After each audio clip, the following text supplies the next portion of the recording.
In January 2026, NVIDIA's CEO Jensen Huang stood on a stage at CES and showed a single slide. It read, "Context is the new bottleneck." He followed it with 5 words, "An HBM is no longer large enough." 3 months before that moment, OpenAI had signed what every major outlet called the most consequential AI infrastructure deal in history, simultaneously locking in contracts with Samsung and SK Hynix for 900,000 memory wafers per month, securing roughly 40% of the entire planet's DRAM output for its Stargate computing cluster. The coverage was enormous. The round that followed was $122 billion at an $852 billion valuation. The narrative was settled. OpenAI was building the most powerful AI infrastructure ever assembled, and this was what that looked like. Then a research firm ran the math. What they found wasn't a problem with the ambition. It was a problem with the arithmetic, because when you calculate how much memory Stargate's actual GPU count can physically absorb, and compare that figure to what OpenAI contracted, a gap opens up. A gap that cannot be explained by conservative planning or buffer stock, or a bigger build-out coming down the road. And the most coherent explanation for what fills that gap, according to researchers who published the calculation, is that OpenAI did not buy 40% of the world's memory output to build the largest AI cluster in history. It bought 40% of the world's memory output to make sure that AI never runs anywhere else. To see why that distinction carries the weight it does, you have to understand what memory means in this industry, and why 3 companies in South Korea and Idaho are now the most strategically important actors in the global technology economy. Memory is where a processor puts the data it is actively working with. In AI data centers, memory carries the weights of the model, the billions of parameters that encode what the system knows, and the context window, the running record of a conversation or task that the model holds in mind as it works. Jensen Huang's CES slide was identifying a real engineering constraint. As AI models become more capable, the context they need to hold grows faster than the memory available to hold it. Memory is not a peripheral concern. In AI infrastructure, it is the binding constraint. What makes the supply side of that constraint unusual is the concentration. Around 93% of the world's memory chips, across all types from the RAM in your laptop to the high-bandwidth memory in NVIDIA's AI GPUs, are manufactured by 3 companies: Samsung Electronics, SK Hynix, and Micron Technology. 3 companies, a finite number of factories, and a global technology economy balanced on what those factories produce. The constraint is physical. Memory production happens at the wafer level, and wafers are a shared resource. A wafer allocated to high-bandwidth memory for an AI GPU is a wafer unavailable for the low-power memory in your next phone. These 2 markets do not merely compete on price, they compete for the same raw manufacturing capacity. The competition is zero-sum. As of late 2025, both Samsung and SK Hynix have publicly stated they have no plans to expand production. Their lines are running at full capacity. A memory chip executive told Reuters that even after a company decides to build new capacity, it takes a minimum of 2 years before a single chip comes out the other end. The situation is physically locked in a way that no amount of money can resolve inside that window.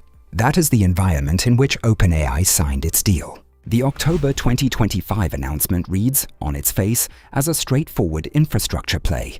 Stargate, progressively revised upward from an initial target of 4.5 gigawatts to 7 and then to 10, would need an enormous quantity of memory to serve its GPU fleet. So OpenAI signed with Samsung, and simultaneously signed with SK Hynix, 900,000 wafers per month. South Korea's presidential advisor confirmed the figure publicly.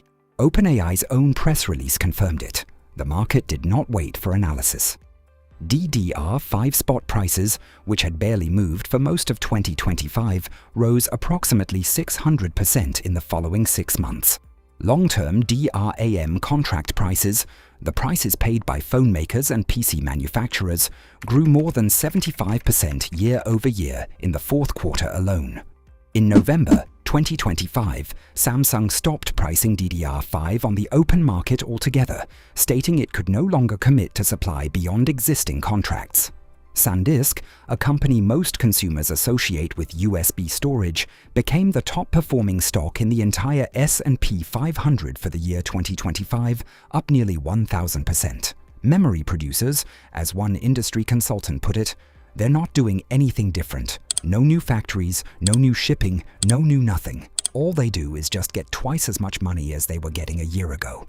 But it was when Contrary Research, an independent research firm, applied the arithmetic to the deal itself that a different question surfaced. Not how much did OpenAI buy, but how much does Stargate actually need? Start with the contract, 900,000 wafers per month. Contrary Research's conservative assumption, the deal running for 12 months, produces 10.8 million wafers in year 1 alone. These are 300mm silicon wafers, each roughly the size of a dinner plate, from which individual memory chips are cut. 10.8 million of them from a single buyer. Now work backward from what Stargate requires. Jensen Huang has stated publicly that Stargate's full 10 gigawatt capacity will require between 4 and 5 million GPUs. As of February 2026, approximately 2 million GPUs had already been delivered to Stargate sites. The current GPU configuration is NVIDIA's Blackwell GB200 superchip, 2 GPU dies, 1 CPU, and associated memory per unit. Working from that architecture and the GPU counts on the record, Contrary Research calculated the total memory wafers Stargate's planned build-out would actually need to absorb. The figure they arrived at is materially below 10.8 million. The gap is not a rounding error. It does not resolve by assuming buffer stock or modest overcapacity.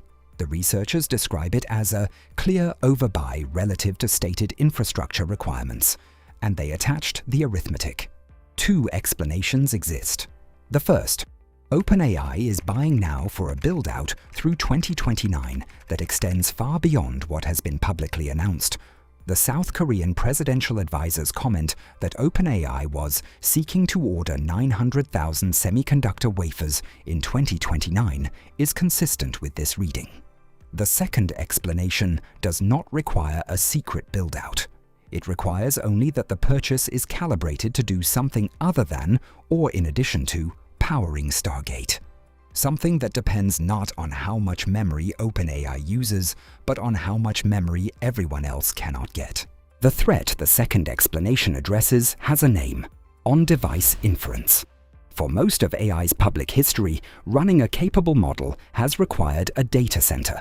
Models are too large, too memory-intensive, too computationally demanding to operate on a phone or a laptop. Your query travels to a server, is processed there, and the answer returns to your screen. The cloud is the intelligence. Your device is the terminal. But that architecture is not permanent. The same engineering progress that makes models more capable also, over time, makes them more efficient. Smaller models, running on less memory, can now perform tasks that once required a data center. Apple has built dedicated on-device AI processing into its chip architecture. Qualcomm's latest mobile processors are explicitly designed with local inference in mind. The technical trajectory toward AI that runs entirely on a consumer device, no network required, no subscription, no data center as intermediary, is documented and advancing. If that trajectory arrives at scale, the implications for cloud AI providers are structural. A user running a capable model on their phone does not generate inference revenue for OpenAI. They do not need OpenAI's servers. A company that has raised $122 billion at a valuation built on 900 million weekly active users, $2 billion in monthly revenue, and the premise that its infrastructure is where AI happens. For that company, the migration of AI inference to consumer devices is not an abstract risk. It is the scenario that calls the valuation into question. The mechanism that prevents it operates at the wafer level. On-device AI requires the low power and graphics memory that goes into phones, laptops, and consumer GPUs. But if that memory is already committed to AI data centers, contracted years in advance at 900,000 wafers per month, it cannot go into consumer hardware. Phones ship with less RAM. On-device models remain impractical for most users. The cloud infrastructure remains essential. The $134.5 billion cloud storage market, projected to reach $1.1 trillion by 2035, continues to grow. Contrary research is direct about the logic. The vision of locally run personalized AI is plausible and economically appealing, but it requires memory that is currently being cornered by players who are committed to owning cloud-based inference. The consumer ledger for this strategic position is now being settled in real products. Base model smartphones entering the 2026 and 2027 design cycle are being spec'd downward from the 8 GB of RAM that had become standard to 4. The memory that would have filled that gap is committed to data centers. Sony is reportedly considering pushing the next PlayStation console to 2028 or 2029, unable to secure memory at viable pricing. Nintendo lost approximately $14 billion in market value over concerns about what component costs will do to its next Switch launch. AMD cancelled a high-capacity Radeon GPU variant, the RX 9070 GRE 16GB, because its manufacturing partners cannot source graphics memory at prices that make the product economical to sell. Consumer PCs are $800 to $1,500 more expensive than they were in October 2025. SSD prices are up over 240%. Tim Sweeney, the CEO of Epic Games, said in November 2025, RAM price increases will be a real problem for high-end gaming for several years. Factories are diverting leading-edge DRAM capacity to meet AI needs, where data centers are bidding far higher than consumer device makers. Lenovo's CEO in February 2026 described the situation as not simply a short-term fluctuation, but a structural imbalance between supply and demand that the company did not expect to resolve quickly. And OpenAI, in its own investor communications around the $122 billion raise, used language that does not sound like infrastructure planning. It sounds like moat architecture. Durable access to compute is the strategic advantage that compounds across the entire system.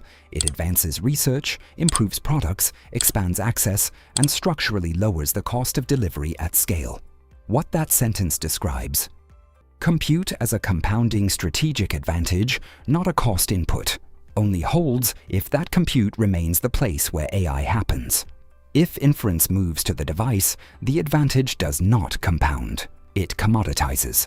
The consumer devices shipping with less capability than their predecessors, the consoles delayed into the next decade, the GPU variants that got cancelled before launch.